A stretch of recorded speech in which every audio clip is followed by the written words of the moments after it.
Hello and welcome to Yoga Today. My name is Sarah Kline.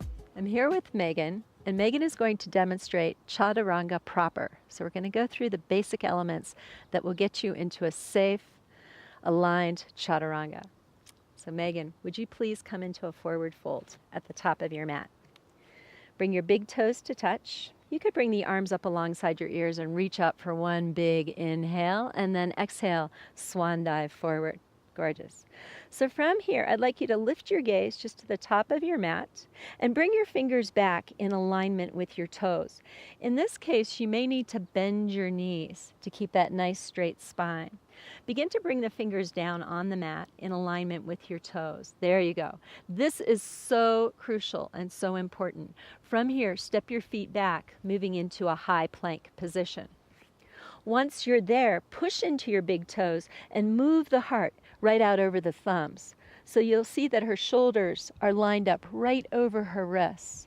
From here, I'd like you to begin to bend your elbows and slowly lower yourself down to the level of the block. And voila! Her elbows are directly in line with her rib cage.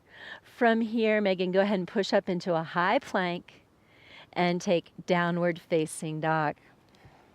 Inhale, look up at these fingers, step or lightly jump, because I know you're warm, to the top of the mat. Inhale, lift, exhale, fold. Beautiful. From here, lift your gaze again, and so this is not for you to try, but just to watch. She's going to walk her hands forward now, okay, just to give you a little demo. Thumbs in line with the fingers. And now she'll step her feet back to high plank. Take your feet all the way back. Notice how you want to come into right alignment. So yes, there you go. Now should she lower, her hands are out a little further than her shoulders, and what's going to happen is her neck and shoulders are going to take the toll. That's no bueno.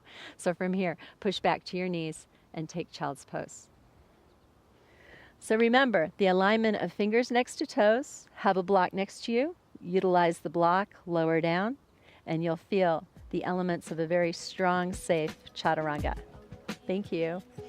And for a full 1 hour practice, remember, visit us at yogatoday.com. Happy practicing.